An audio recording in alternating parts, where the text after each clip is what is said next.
नमस्कार। RAS exam prep में आपका स्वागत है। आज हम एनवायरमेंट इकोलॉजी के टॉपिक वायु प्रदूषण पर चर्चा करेंगे, तो आप अंत तक जुड़े रहिए। बिल्कुल। आज की चर्चा बहुत ही दिलचस्प होने वाली है। हाँ, क्योंकि अमूमन वायु प्रदूषण शब्द सुनते ही दिमाग में दिल्ली का वो घना स्मॉग आ जाता है या फिर किसी कारखाने की चिमनी से निकलता हुआ काला धुआं याद आता है। सही कहा, लेकिन असल में कहानी इससे कहीं ज्यादा गहरी है। बिल्कुल। और आज की ये चर्चा इस बात को डिकोड करेगी कि कैसे घर की दीवार पर लगा पेंट या फिर वीकेंड के बाद काम पर जाने का आलस, जिसे हम मंडे फीवर कहते हैं, वो भी असल में एक बहुत ही साइलेंट और जानलेवा वायु प्रदूषण का हिस्सा हो सकता है। और इसी साइलेंट खतरे को समझने के लिए हमारा एक गहन अध्ययन बहुत जरूरी है। इसका उद्देश्य सिर्फ परीक्षा के लिए तथ्यों को रटना नहीं है, बल्कि उन तकनीकी शब्दावलियों के पीछे के विज्ञान को समझना है। हाँ, कि ऐसा क्यों और कैसे हो रहा है। बिल्कुल। और हमारी इस चर्चा का आधार विश्व स्वास्थ्य संगठन यानी WHO के वैज्ञानिक मानदंडों से लेकर भारत सरकार द्वारा बनाए गए पर्यावरण अधिनियमों तक फैला हुआ है। हम्म। परीक्षा के नजरिए से यह समझना बहुत जरूरी है कि हवा में मौजूद हर बाहरी चीज प्रदूषण नहीं होती। अच्छा, तो फिर प्रदूषक क्या है? दरअसल उस रसायन का मानव शरीर और पर्यावरण के तंत्र पर पड़ने वाला जो असर है ना, वो उसे प्रदूषक बनाता है। तो शुरुआत इसी परिभाषा से करते हैं। मैंने देखा है कि किताबों में अक्सर एक बहुत ही सामान्य सी परिभाषा होती है कि वायु के भौतिक, रासायनिक और जैविक संगठन में होने वाला कोई भी अवांछनीय परिवर्तन वायु प्रदूषण है। हाँ, ये एक बहुत ही बेसिक परिभाषा है। लेकिन WHO का नजरिया सिर्फ इस बदलाव तक सीमित नहीं है ना? नहीं, बिल्कुल नहीं। WHO के अनुसार कोई भी पदार्थ प्रदूषक तब बनता है जब उसकी मात्रा हवा में इतनी ज्यादा बढ़ जाए कि वह जीवों या पर्यावरण के लिए हानिकारक साबित होने लगे। मतलब सारा खेल उस पदार्थ के प्रभाव और उसकी सांद्रता या कॉन्सेंट्रेशन का है? एकदम सही।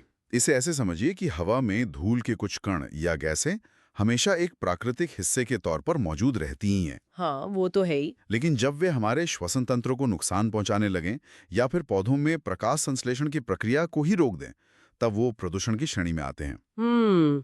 अब अगर इस हानिकारक बदलाव के कारणों को देखें, तो हम अक्सर एक सीधा विभाजन करते हैं प्राकृतिक और मानवीय गतिविधियों के बीच। बिल्कुल। जैसे प्राकृतिक घटनाओं में ज्वालामुखी का फटना हो गया, या जंगलों में लगने वाली भीषण आग, या फिर रेगिस्तानी इलाकों से उठने वाली तेज धूल भरी आंधियां हो गई। हाँ, ये सब प्राकृतिक कारण है। पर यहाँ मेरे दिमाग में एक वैचारिक विरोधाभास आता है। वो क्या? मतलब पृथ्वी के इतिहास में ज्वालामुखी विस्फोटों ने पूरे वायुमंडल को कई बार राख से भर दिया है, जो किसी भी शहर के धुएं से कहीं ज्यादा होता है। हाँ, ये एक वैलिड पॉइंट है। और नीतियों में सारा फोकस केवल मानवीय कारणों पर ही क्यों रहता है, जैसे औद्योगिकरण, यातायात, शहरीकरण या वनों की कटाई? प्रकृति को क्यों नहीं कोसते हम? बहुत ही अच्छा सवाल है। इसका सीधा सा कारण यह है कि प्रकृति का अपना एक होमियोस्टैसिस होता है, यानी एक अंतर्निहित संतुलन तंत्र। अच्छा। प्राकृतिक घटनाएं रुक रुक कर होती हैं। जैसे मान लीजिए जब एक जंगल में आग लगती है, तो उसके बाद पर्यावरण के पास उस अतिरिक्त कार्बन को वापस मिट्टी या नए पौधों में सोखने का समय होता है। उसका एक पूरा तंत्र मौजूद होता है। मतलब प्रकृति खुद को ही हील कर लेती है। बिल्कुल। इसके उलट मानवीय गतिविधियां देखिए। कोयले से लगातार बिजली बनाना या करोड़ों वाहनों का हर दिन हर सेकंड सड़क पर चलना, ये एक निरंतर और अथक प्रक्रिया है। हाँ, जो कभी रुकती ही नहीं। और यही भारी पैमाना प्रकृति के रिकवरी रेट को बुरी तरह पछाड़ देता है। हमारे जो प्राकृतिक सिंक हैं जैसे महासागर और जंगल, वो एक सीमा के बाद इस दैनिक बमबारी को सोखने में विफल हो जाते हैं। उन तत्वों को जन्म देता है जिन्हें हम सीधे तौर पर प्रदूषक कहते हैं। एकदम सही। और इन्हें मुख्य रूप से दो श्रेणियों में बांटा जाता है। पहला गैसें और दूसरा पार्टिकुलेट मैटर, जिसे हम शॉर्ट में PM या कण कहते हैं। गैसों में तो जैसे नाइट्रोजन, ऑक्सीजन की ऑक्साइड या कार्बन मोनोऑक्साइड जैसी ये चीजें आ जाती हैं। हाँ, लेकिन आज के समय में PM10 और PM2.5 सबसे ज्यादा चर्चा का विषय बने हुए हैं। बिल्कुल, अखबारों में रोज यही छपता है। ये हवा में तैरने वाले ठोस या द्रव के अत्यंत सूक्ष्म कण है, और इनके आगे जो नंबर लिखा होता है ना, वो असल में उनके आकार को माइक्रोमीटर में मापता है। अच्छा, तो जो कण 10 माइक्रोमीटर से छोटे होते हैं वो PM10 कहलाते हैं, और जो 2.5 माइक्रोमीटर से छोटे होते हैं वे PM2.5 है। हाँ, बिल्कुल। लेकिन इन आकारों को सिर्फ एक नंबर की तरह याद रखने से इनके द्वारा पैदा किए जाने वाले खतरे की गंभीरता समझ नहीं आती। तो इसे कैसे समझें? इनके जैविक प्रभाव को समझने के लिए इनके आकार को विजुलाइज करना बहुत जरूरी है। अगर हम इसके आकार का अंदाजा लगाएं तो एक बहुत ही सटीक तुलना की जा सकती है। हाँ, बताइए। इंसान के एक बाल की मोटाई लगभग 50 से 70 माइक्रोमीटर के बीच होती है हम्म, और जो समुद्र किनारे रेत का एक बारीक कण होता है वो भी करीब 90 माइक्रोमीटर का होता है। सही कहा। तो इसके मुकाबले ये 2.5 माइक्रोमीटर तो इतना ज्यादा सूक्ष्म है कि इसे नंगी आंखों से देखना पूरी तरह असंभव ही है। और इसी अदृश्यता में सबसे बड़ा खतरा छिपा है। बाप रे। इसका जो जैविक प्रभाव है वो सीधे इसके आकार से संचालित होता है। जैसे PM10 आकार में थोड़ा बड़ा होता है तो वो श्वसन तंत्र के ऊपरी हिस्से और श्वास नली तक ही पहुंच पाता है। मतलब गले तक। हाँ, क्योंकि शरीर का जो अपना रक्षा तंत्र है, जैसे नाक के बाल या गले का म्यूकस, वो इन्हें वहीं रोक लेता है। अच्छा, तो इससे क्या होता है? इससे अस्थमा, ब्रोंकाइटिस या एलर्जी जैसी श्वसन संबंधी बीमारियां पैदा होती हैं। और PM 2.5? PM 2.5 इतना छोटा है कि ये शरीर के इन सभी प्राकृतिक फिल्टर को चकमा दे देता है। अरे सीधे अंदर। हाँ, और सीधे फेफड़ों की अंतिम झिल्ली, जिसे एल्वियोलाई कहते हैं, वहां तक पहुंच जाता है। एल्वियोलाई वो जगह है जहां ऑक्सीजन खून में मिलती है। अच्छा। आकार में अति सूक्ष्म होने के कारण PM 2.5 ऑक्सीजन के साथ सीधे रक्त प्रवाह यानी ब्लड स्ट्रीम में प्रवेश कर जाता है और फिर खून के माध्यम से ये हृदय और मस्तिष्क तक पहुंचकर हार्ट अटैक या स्ट्रोक जैसी जानलेवा बीमारियां पैदा करता है। हे भगवान, ये तथ्य कि कोई बाहरी ठोस कण हवा से उड़कर सीधे हमारी नसों में बह रहे खून में जा सकता है, ये हवा की गुणवत्ता को लेकर एक अलग ही परिप्रेक्ष्य देता है। बिल्कुल, ये बहुत ही खतरनाक स्थिति है।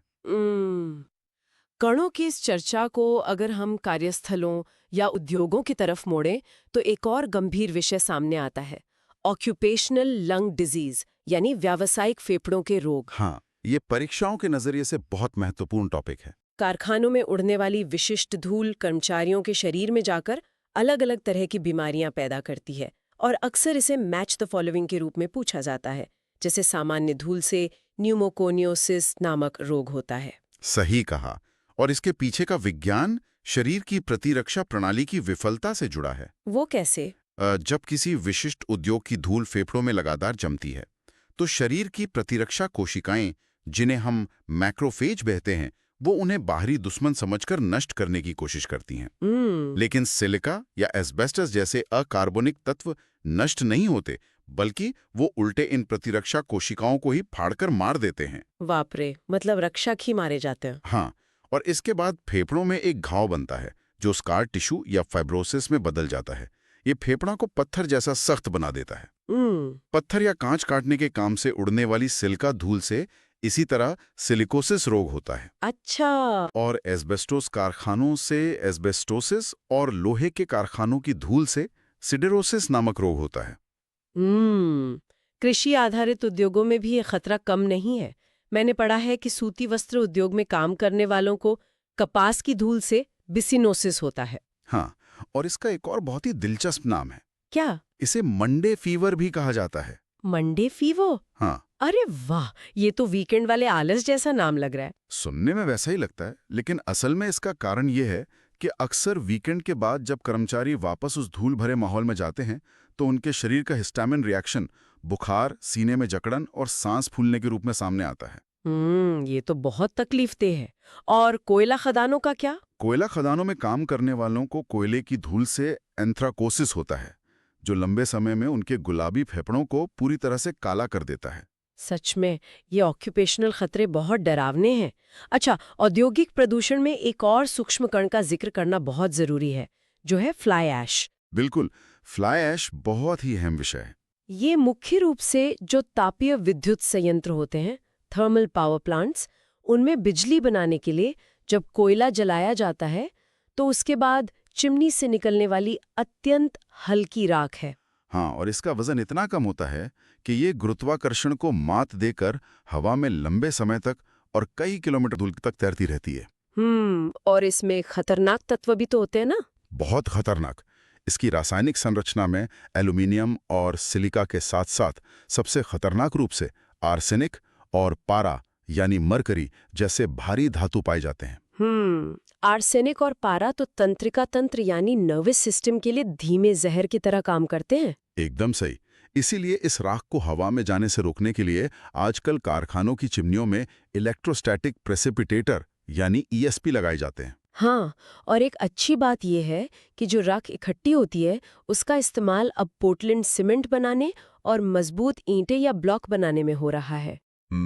ये कचरे को एक उपयोगी संसाधन में बदलने का एक बेहतरीन उदाहरण है। बिल्कुल।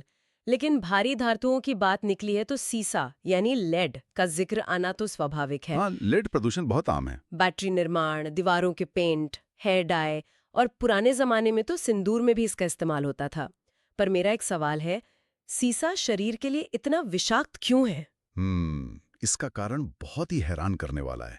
सीसा शरीर के लिए इसलिए इतना विषाक्त है क्योंकि हमारा शरीर भ्रमित होकर इसे कैल्शियम की तरह ग्रहण कर लेता है। अच्छा, मतलब शरीर को लगता है कि ये कैल्शियम है? हाँ, और फिर ये सीधे हड्डियों और मस्तिष्क में जमा होने लगता है। ये हमारे केंद्रीय तंत्रिका तंत्र, पाचन तंत्र और प्रतिरक्षा प्रणाली पर सीधा हमला करता है। बच्चों पर तो इसका असर और भी बुरा होता होगा। बिल्कुल, बच्चों में ये आईक्यू स्तर को गिरा देता है और दिमागी विकास को स्थायी रूप से बाधित करता है, और लंबे समय तक इसके संपर्क में रहने से कैंसर जैसी बीमारियां भी होती हैं। हे भगवान! विज्ञान की भाषा में सीसे की इस क्रॉनिक विषाक्तता को प्लम्बिज्म कहते हैं। अच्छा, प्लम्बिज्म। हाँ, और इसके इन्हीं घातक न्यूरोलॉजिकल प्रभावों को देखते हुए ही भारत सरकार ने 2021 से पेट्रोल में एंटी नॉकिंग एजेंट के रूप में सीसा मिलाने पर पूरी तरह से प्रतिबंध लगा दिया है। ये बहुत ही जरूरी कदम था। खैर, फ्लाई ऐश या सीसा तो फिर भी किसी भौतिक रूप में हवा में आते हैं, लेकिन कुछ दुश्मन पूरी तरह से अदृश्य गैसें हैं। हाँ, गैसीय प्रदूषक। गैसीय प्रदूषकों में कार्बन मोनोऑक्साइड का स्थान तो सबसे ऊपर है। जीवाश्म ईंधन जैसे पेट्रोल, डीजल या कोयले के अपूर्ण दहन से, मतलब जब ईंधन को जलने के लिए पर्याप्त ऑक्सीजन नहीं मिलती, तब निकलने वाली ये गैस सबसे जहरीली मानी जाती है। बिल्कुल, और इसका कारण इसका सीधे हमारे खून के हीमोग्लोबिन के साथ जुड़ने का व्यवहार है। वो कार्बोक्सी हीमोग्लोबिन वाला कॉन्सेप्ट। हाँ, देखिए, रक्त कोशिकाओं में मौजूद हीमोग्लोबिन का जो प्राथमिक काम है वो फेफड़ों से ऑक्सीजन को बांधकर पूरे शरीर की कोशिकाओं तक पहुंचाना है। सही। लेकिन कार्बन मोनोऑक्साइड की हीमोग्लोबिन के साथ रासायनिक रूप से जुड़ने की जो क्षमता है वो ऑक्सीजन की तुलना में लगभग 200 से 300 गुना अधिक होती है। बाप रे, इतनी ज्यादा? हाँ, तो जैसे ही CO फेफड़ों में पहुंचती है वो ऑक्सीजन को बहुत ही आक्रामक रूप से हटाकर खुद हीमोग्लोबिन से जुड़ जाती है और कार्बोक्सी हीमोग्लोबिन नामक एक अत्यंत स्थिर यौगिक बनाती है। स्थिरता के कारण रक्त की ऑक्सीजन ले जाने की क्षमता पूरी तरह खत्म हो जाती है, जिसे मेडिकल भाषा में टिश्यू हाइपोक्सिया कहते हैं। अच्छा। मस्तिष्क और हृदय को ऑक्सीजन न मिलने पर दम घुटने लगता है, और अगर कॉन्सेंट्रेशन अधिक हो तो इंसान की मृत्यु तक हो सकती है। मतलब ये तो शरीर के अंदर एक रासायनिक अपहरण की तरह है, जहां जीवन रक्षक ऑक्सीजन की जगह छीनकर शरीर को अंदर से चोक कर दिया जाता है। बिल्कुल सही उपमा दी आपने। गैसीय श्रेणी में एक और बड़ा नाम सल्फर डाइऑक्साइड यानी SOx का है। तेल रिफाइनरियों और तापीय संयंत्रों से भारी मात्रा में निकलने वाली इस गैस को प्राथमिक प्रदूषक कहा जाता है। हाँ, और वायुमंडल में जाने के बाद ये नमी के साथ प्रतिक्रिया करके सल्फ्यूरिक एसिड बनाती है, जो अम्लीय वर्षा यानी एसिड रेन के रूप में धरती पर गिरता है। और सर्दियों में जो धुंध के साथ मिलकर जहरीला विंटर स्मॉग बनता है, उसमें भी इसकी बहुत अहम भूमिका है। बिल्कुल, और आपको पता है, सल्फर डाइऑक्साइड का पर्यावरण पर असर जांचने के लिए प्रकृति ने खुद एक बहुत ही संवेदनशील जैविक संकेतक यानी बायो इंडिकेटर बनाया है। अरे हाँ, लाइकेन की बात कर रहे हैं ना? एकदम सही। वनस्पति विज्ञान में ये शैवाल और कवक का एक सहजीवी संबंध माना जाता है, जिससे आपको याद होगा लिटमस पेपर भी तैयार होता है। हाँ, बचपन में साइंस क्लास में पढ़ा था। तो लाइकेन हवा की गुणवत्ता के प्रति इतने ज्यादा संवेदनशील होते हैं कि जिस हवा में SOx प्रदूषण का स्तर थोड़ा भी अधिक होता है, वहां ये पनप ही नहीं पाते या मर जाते हैं। मतलब ये एक तरह के नेचुरल अलार्म है। बिल्कुल। इसके अलावा SOx गैस पौधों की पत्तियों के अंदर मौजूद क्लोरोफिल को सीधे नष्ट कर देती है। अच्छा, तो इससे तो पौधों की भोजन बनाने की क्षमता ही खत्म हो जाती होगी। हाँ, पत्तियां पीली पड़ जाती हैं और झड़ने लगती हैं, और इसी बीमारी को क्लोरोसिस कहा जाता है। ये एक बहुत ही स्पष्ट दृश्य प्रभाव है जो सीधे दिखाई देता है। इसी तरह जीवाश्म ईंधन से एक और मुख्य गैस निकलती है, नाइट्रोजन ऑक्साइड यानी NOx। हाँ, NOx की सबसे बड़ी समस्या ये है कि यह सीधे तौर पर श्वसन तंत्र को नुकसान पहुंचाने के साथ साथ अन्य रसायनों के साथ मिलकर द्वितीयक प्रदूषक यानी सेकेंडरी पोल्यूटेंट्स बनाने का काम करती है। ये सेकेंडरी प्रदूषक कैसे बनते हैं? सूर्य की रोशनी की मौजूदगी में NOx हवा में मौजूद वाष्पशील कार्बनिक यौगिकों यानी VOCs के साथ एक जटिल फोटोकेमिकल प्रक्रिया करती है। अच्छा। इसी से पैन यानी peroxy acetyl nitrate, photochemical smog और जमीनी स्तर पर पाई जाने वाली अत्यंत खतरनाक ओजोन गैस का निर्माण होता है। देती है। यहाँ आपने जो वाष्पशील कार्बनिक यौगिकों यानी VOCs का जिक्र किया वो बहुत ही महत्वपूर्ण है। वायु प्रदूषण को लेकर अक्सर हमारी सोच कारखानों या गाड़ियों तक ही सीमित रहती है, लेकिन VOCs इंडोर एयर पोल्यूशन यानी घरेलू प्रदूषण का सबसे बड़ा कारण है। बिल्कुल, और ये हमारे घरों में हर जगह मौजूद हैं। हाँ, जैसे हमारे घरों की दीवारों पर होने वाला पेंट या फिर रोजमर्रा इस्तेमाल होने वाले perfume, room freshener, hair spray या लकड़ी के फर्नीचर की पॉलिश, इन सब में ये रसायन मौजूद होते हैं। सही कहा। मतलब ये सोचकर ही हैरानी होती है कि हमारे दैनिक उपयोग की चीजें जैसे परफ्यूम भी वायु प्रदूषण का कारण है। हाँ, और इनकी खासियत ये है कि ये सामान्य कमरे के तापमान पर ही बहुत तेजी से वाष्पीकृत होकर गैस में बदल जाते हैं। बंद कमरों में ये हवा में घुलकर फेफड़ों के रोग, आंखों में जलन और अस्थमा का जोखिम कई गुना बढ़ा देते हैं। तो बाहर का स्मॉग हो या घर के अंदर के VOCs, दोनों ही स्तरों पर इंजीनियरिंग और रसायन विज्ञान इस समस्या का समाधान ढूंढने का प्रयास कर रहे हैं। बिल्कुल, बिना समाधान के तो काम नहीं चलेगा। हाँ, तो औद्योगिक प्रदूषण रोकने के लिए खास तौर पर कारखानों की चिमनियों से निकलने वाले धुएं से खतरनाक तत्वों को बाहर हवा में मिलने से पहले रोकने के लिए कुछ विशिष्ट उपकरणों का उपयोग होता है, जैसे अरेस्टर्स और मार्जक, जिन्हें हम स्क्रबर भी कहते हैं। अरेस्टर्स मुख्य रूप से हवा से ठोस कणों को पकड़ने का काम करते हैं। इसके दो प्रमुख प्रकार हैं। कौन कौन से? पहला है चक्रवाती पृथक्कारक या साइक्लोन सेपरेटर। अच्छा, ये कैसे काम करता है? ये पूरी तरह से अपकेंद्रीय बल यानी सेंट्रीफ्यूगल फोर्स के भौतिक सिद्धांत पर काम करता है। इसमें गंदे धुएं को एक शंकाकार सिलेंडर के अंदर बहुत तेज गति से गोल गोल घुमाया जाता है। जैसे कोई बवंडर हो। बिल्कुल। इस घुमाव के कारण भारी धूल के कण दीवार से टकराकर अपनी गतिज ऊर्जा खो देते हैं और नीचे गिर जाते हैं, जबकि साफ हवा ऊपर से निकल जाती है। अच्छा, ये तो काफी स्मार्ट तरीका है। और दूसरा प्रकार? दूसरा सबसे प्रभावी उपकरण है इलेक्ट्रोस्टैटिक प्रेसिपिटेटर यानी ESP, जिसका हमने पहले भी जिक्र किया था। हाँ, फ्लाई ऐश के संदर्भ में। बिल्कुल, यह स्थिर विद्युत आवेश यानी स्टैटिक इलेक्ट्रिक चार्ज के सिद्धांत पर काम करता है। यह अत्यंत सूक्ष्म कणों के लिए बहुत उपयोगी है। इसमें क्या होता है? इसमें धुएं को हाई वोल्टेज तारों के ग्रिड के बीच से गुजारा जाता है, जिससे कणों पर नेगेटिव चार्ज आ जाता है। फिर ये आवेशित कण आगे लगी पॉजिटिव चार्ज वाली प्लेट्स पर चुंबक की तरह चिपक जाते हैं। और जहाँ गैसों और कणों को एक साथ हटाना हो, वहाँ मार्जक यानी स्क्रबर का इस्तेमाल होता है। ये एक वर्टिकल चेम्बर होता है जिसमें गंदे धुएं को नीचे से ऊपर की तरफ भेजा जाता है और ऊपर से पानी या चूने के पानी की तेज फुहार की जाती है। हाँ, ये बहुत ही कारगर तकनीक है। फिर डाइऑक्साइड जैसी खतरनाक गैसों के साथ रासायनिक प्रतिक्रिया करके उन्हें अवशोषित कर लेता है। बिल्कुल। खैर, ये तो उद्योगों की तकनीक हुई, लेकिन वाहनों से निकलने वाले धुएं को नियंत्रित करने के लिए भारत सरकार में भारत स्टेज या BS मानकों का पूरा एक तंत्र विकसित किया है। और ये BS मानक अनिवार्य रूप से यूरोपीय देशों के यूरो मानकों के भारतीय समकक्ष है। अच्छा। यह इस बात की सीमा तय करते हैं कि वाहन का इंजन कितना प्रदूषण बाहर फेंक सकता है। भारत में पर्यावरणीय नीति निर्माण की दिशा में सबसे क्रांतिकारी कदम 1 अप्रैल 2020 को उठाया गया, जब देश ने BS4 से सीधे BS6 मानकों पर छलांग लगाई। हाँ, ये काफी बड़ी न्यूज़ थी उस वक्त। बिल्कुल। इस छलांग का सबसे मुख्य लक्ष्य ईंधन की रासायनिक संरचना को बदलना था, विशेषकर उसमें मौजूद सल्फर की मात्रा को कम करना। तो कितनी कमी की गई? BS4 के ईंधन में सल्फर की मात्रा 50 पार्ट पर मिलियन यानी ppm हुआ करती थी, जिसे BS6 में घटाकर मात्र 10 ppm कर दिया गया। अरे वाह!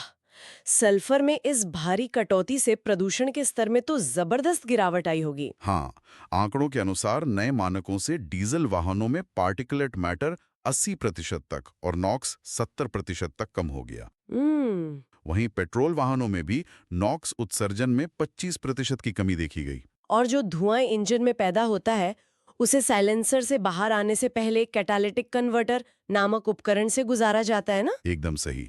और इसमें पैलेडियम, रोडियम और प्लैटिनम जैसी बहुत महंगी धातुओं का उपयोग उत्प्रेरक यानी कैटलिस्ट के रूप में होता है। उत्प्रेरक का अर्थ है एक ऐसा तत्व जो रासायनिक प्रक्रिया को तेज कर दे। हाँ, कैटालिटिक कन्वर्टर का काम रिडॉक्स प्रतिक्रियाओं के माध्यम से जहरीली गैसों को सुरक्षित गैसों में बदलना है।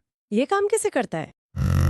जब इंजन का धुआं इसमें से गुजरता है तो पैलेडियम कार्बन मोनोऑक्साइड में ऑक्सीजन जोड़कर उसे कम हानिकारक कार्बन डाइऑक्साइड में बदल देता है। अच्छा। वही रोडियम एक रिडक्शन कैटलिस्ट की तरह काम करता है और हानिकारक NOx गैस को तोड़कर उसे सामान्य नाइट्रोजन और ऑक्सीजन में विभाजित कर देता है। और प्लैटिनम का क्या रोल है? प्लेटिनम बिना जले हुए हाइड्रोकार्बन को पानी और कार्बन डाइऑक्साइड में तब्दील कर देता है। ये तो कमाल की केमिस्ट्री है। बिल्कुल। और इसके अलावा आधुनिक डीजल वाहनों में भारी मात्रा में निकलने वाले NOx को नियंत्रित करने के लिए SCR यानी सिलेक्टिव कैटालिटिक रिडक्शन तकनीक का उपयोग भी हो रहा है। यह वही तकनीक है ना जिसमें यूरिया के घोल का इस्तेमाल होता है? हाँ, एकदम सही। इसमें धुएं के रास्ते में यूरिया का छिड़काव किया जाता है। एग्जॉस्ट की भारी गर्मी के कारण यूरिया टूटकर अमोनिया गैस बनाता है। ये अमोनिया धुएं में मौजूद हानिकारक नॉक्स के साथ रासायनिक प्रतिक्रिया करके उसे पूरी तरह सुरक्षित नाइट्रोजन गैस और पानी की भाप में बदल देती है। मतलब रसायन विज्ञान के प्रयोग से जहर को सीधे हवा और पानी में बदल दिया जाता है। बिल्कुल, ये आधुनिक इंजीनियरिंग का एक शानदार नमूना है। हाँ। अच्छा, इन सभी तकनीकों और नियमों के प्रभाव का आकलन करने के लिए देश में वायु गुणवत्ता की निगरानी का एक मजबूत संस्थागत ढांचा भी मौजूद है। 2014 में स्वच्छ भारत अभियान के तहत राष्ट्रीय वायु गुणवत्ता सूचकांक, जिसे हम NAQI कहते हैं, वो लॉन्च किया गया था। हाँ, और इसे CCPB और IIT कानपुर ने मिलकर तैयार किया है। इसकी थीम मुझे बहुत पसंद है। एक नंबर, एक रंग, एक वर्णन। इस थीम के पीछे का विचार ही यही है कि आम जनमानस को तकनीकी आंकड़ों में उलझाए बिना सिर्फ एक रंग देखकर हवा की स्थिति समझ आ जाए। अच्छा। यह सूचकांक 8 प्रमुख प्रदूषकों जैसे PM10, PM2.5, NO2, SO2, CO, ozone, NH3 और लेड की सांद्रता के आधार पर तैयार किया जाता है और वायु गुणवत्ता को 6 श्रेणियों में बांटता है। ये श्रेणियां कैसे काम करती हैं? 0 से 50 का स्कोर गहरे हरे रंग से दर्शाया जाता है, जो स्वास्थ्य के लिए अच्छा है। हाँ, वो तो नाम से ही लग रहा है। लेकिन जैसे जैसे नंबर बढ़ता है, हवा जहरीली होती जाती है। 401 से ऊपर का स्कोर चिंताजनक या सीवियर कहलाता है, जिसका रंग लाल होता है। इस श्रेणी की हवा स्वस्थ इंसान के फेफड़ों को भी गंभीर रूप से बीमार कर सकती है। बाप रे! और इसी डाटा के आधार पर महानगरों में आपातकालीन प्रणालियां भी लागू की जाती हैं। बिल्कुल। पृथ्वी विज्ञान मंत्रालय की पहल पर IITM पुणे द्वारा विकसित सफर यानी system of air quality and weather forecasting and research प्रणाली महानगरों में बड़े डिस्प्ले लगाकर वास्तविक समय का डाटा देती है। हाँ, ये बहुत काम की चीज है। साथ ही यह 72 घंटे की वायु गुणवत्ता और 3 दिन के मौसम का सटीक पूर्वानुमान भी लगाती है। और जब ये पूर्वानुमान डरावना होता है, तब दिल्ली NCR क्षेत्र के लिए GRAP यानी ग्रेडेड रिस्पॉन्स एक्शन प्लान लागू किया जाता है। GRAP की उत्पत्ति 2016 के बहुचर्चित MC मेहता बनाम भारत संघ सुप्रीम कोर्ट केस से हुई थी। अच्छा। वर्तमान में इसे वायु गुणवत्ता प्रबंधन आयोग यानी CAQM द्वारा लागू किया जाता है। ये एक एस्केलेशन मैट्रिक्स की तरह 4 चरणों में काम करता है। ये चरण कैसे तय होते? जब AQI 200 पार करके खराब श्रेणी में आता है, तो स्टेज 1 लागू होती है, जिसमें पानी का छिड़काव या कचरा जलाने पर रोक लगती है। लेकिन यदि स्थिति नियंत्रण से बाहर होकर 450 पार कर जाए, जिसे सीवियर प्लस कहते हैं, तो स्टेज 4 लागू हो जाती है। इसमें ट्रकों की एंट्री बैन करने, निर्माण कार्य पूरी तरह रोकने और यहाँ तक कि स्कूल बंद करने जैसे अत्यंत सख्त कदम उठाए जाते हैं। और इन सब मापदंडों और नियमों को संचालित करने वाली जो शीर्ष वैधानिक संस्था है, वो केंद्रीय प्रदूषण नियंत्रण बोर्ड यानी सीपीसीबी है। हाँ, सीपीसीबी का रोल बहुत अहम है। पर ये जानना बहुत रोचक है कि देश में वायु प्रदूषण को नियंत्रित करने वाली इस सर्वोच्च संस्था का गठन वायु अधिनियम के तहत नहीं बल्कि जल अधिनियम 1974 के तहत हुआ था। ये एग्जाम के लिए बहुत ही ट्रिकी और इम्पोर्टेंट पॉइंट है। बिल्कुल। ये पर्यावरण मंत्रालय के अधीन काम करती है और यही संस्था राष्ट्रीय परिवेशी वायु गुणवत्ता मानक यानी NAQS तय करती है, जिसका नवीनतम संस्करण 2009 में आया था। हाँ, और यहाँ एक महत्वपूर्ण तकनीकी अंतर भी है कि AQI सूचकांक में 8 प्रदूषकों की गणना होती है, जबकि NAQS के तहत 12 प्रदूषकों की निगरानी अनिवार्य है। ये फैक्ट्स तो एकदम टिप्स पर होने चाहिए। बिल्कुल। तो चर्चा के इस अंतिम पड़ाव पर पर्यावरण से जुड़े प्रमुख कानूनों और परीक्षा उपयोगी तथ्यों को एक ऐतिहासिक कहानी की तरह पिरोकर एक त्वरित रिवीजन करते हैं। नेकी और पूछ-पूछ, चलिए शुरू करते हैं। भारत में पर्यावरणीय चेतना का विकास काफी हद तक प्रतिक्रियात्मक रहा है। मतलब समस्या आने के बाद नियम बने। हाँ, 1972 में घटते वन्य जीवों की चिंता ने वन्य जीव संरक्षण अधिनियम को जन्म दिया। 1974 में उद्योगों के गंदे पानी से नदियों को बचाने के लिए जल अधिनियम बना, जिसने सीपीसीबी की स्थापना की। हवा के प्रदूषण की अदृश्य गंभीरता को समझने में कुछ वर्ष लगे और 1981 में वायु अधिनियम पारित हुआ। हाँ, और इसमें एक दिलचस्प बात यह है कि शोर या ध्वनि प्रदूषण को भी इसी कानून के तहत एक वायु प्रदूषक माना गया है। बिल्कुल सही। फिर 1984 में हुई भोपाल गैस त्रासदी की भयावहता ने पूरे देश को झकझोर दिया, जिसके परिणाम स्वरूप सभी पर्यावरणीय समस्याओं को कवर करने वाला एक व्यापक पर्यावरण संरक्षण अधिनियम 1986 में लागू किया गया। और इसी क्रम में संसाधनों के दोहन को रोकने के लिए 2002 में जैव विविधता अधिनियम लाया गया। 2006 में जंगलों पर निर्भर जनजातियों के संरक्षण के लिए वन अधिकार अधिनियम बना। अच्छा। और अंततः पर्यावरणीय विवादों और मामलों के त्वरित निपटारे के लिए 2010 में राष्ट्रीय हरित न्यायाधिकरण यानी NGT की स्थापना की गई। ये तो पूरी टाइमलाइन ही सेट हो गई। हाँ, इसके अलावा परीक्षाओं में अक्सर WHO की सुरक्षित सीमाएं पूछी जाती हैं। WHO के कड़े मानकों के अनुसार वायुमंडल में PM 2.5 की सुरक्षित सीमा वार्षिक स्तर पर मात्र 5 माइक्रोग्राम प्रति क्यूबिक मीटर और 24 घंटे के औसत के लिए 15 माइक्रोग्राम प्रति क्यूबिक मीटर है। और ध्वनि प्रदूषण की बात हुई तो उसे कम करने का एक प्राकृतिक और बेहतरीन तरीका ग्रीन मफलर है। अरे वाह, ग्रीन मफलर, ये बहुत अच्छा कॉन्सेप्ट है। इसके तहत सड़कों या औद्योगिक क्षेत्रों के किनारे 4 से 6 पंक्तियों में गहने पेड़ लगाए जाते हैं। पेड़ों की पत्तियां और शाखाएं ध्वनि तरंगों को सोखने और परावर्तित करने का काम करती हैं, जिससे रिहायशी इलाकों तक शोर कम पहुंचता है। और अंत में वायु प्रदूषण की चर्चा में बेंजीन, आर्सेनिक और निकल जैसे तत्वों को याद रखना अत्यंत आवश्यक है। हाँ, ये तो बहुत ही घातक है। विज्ञान की भाषा में इन्हें कार्सिनोजेन कहा जाता है, जिसका अर्थ है कि ये सीधे तौर पर कोशिकाओं के DNA को नुकसान पहुंचाकर कैंसर पैदा करने वाले प्रदूषक है। तो कुल मिलाकर ये इस विषय का एक बेहद समग्र अध्ययन था, जिसमें हमने परिभाषा से लेकर तकनीक और कानून तक का सफर तय किया। बिल्कुल। और आगे बढ़ने से पहले एक महत्वपूर्ण सूचना इकोलॉजी की क्लास 2 एयर पोल्यूशन की होगी, यानी इस विषय की परतें अभी और खुलनी बाकी हैं। परीक्षा की निरंतर तैयारी और सटीक जानकारी के लिए RAS एग्जाम प्रेप के YouTube चैनल को सब्सक्राइब करें और हमारे टेलीग्राम चैनल से जरूर जुड़ें। और आज के इस गहन अध्ययन को विराम देने से पहले मैं एक ऐसा विचार आप सबके सामने रखना चाहता हूं, जो वायु प्रदूषण की पूरी बहस को एक नया रूप देता है। वो क्या है? आज हम पेट्रोल और डीजल के धुएं से बचने के लिए इलेक्ट्रिक वाहनों यानी EVs को भविष्य मान रहे हैं और इसे पर्यावरण की सबसे बड़ी जीत बताया जा रहा है। हाँ, सब लोग तो यही कह रहे हैं। लेकिन जरा सोचिए, जब सड़कों पर लाखों कारें इलेक्ट्रिक हो जाएंगी तो उनकी बैटरियों को चार्ज करने के लिए बिजली की मांग कई गुना बढ़ जाएगी। ये तो है। और भारत में आज भी बिजली का एक बहुत बड़ा हिस्सा थर्मल पावर प्लांट में कोयला जलाकर ही पैदा होता है।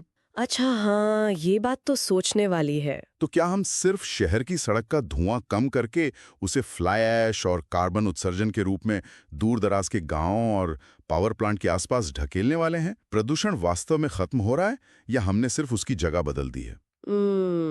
इस पर विचार जरूर कीजिएगा। बाप रे, हाँ, ये तो एक बेहद प्रासंगिक और सोचने पर मजबूर करने वाला प्रश्न है। बिल्कुल। सच में तकनीक हर समस्या का अंतिम समाधान नहीं है जब तक कि ऊर्जा का स्रोत पूरी तरह स्वच्छ ना हो। इसी महत्वपूर्ण विचार के साथ इस चर्चा को यहीं रोकते हैं। सुनने और जुड़ने के लिए बहुत बहुत धन्यवाद। अगली क्लास में मिलते हैं। खुश रहिए और अपनी तैयारी मजबूत रखिए।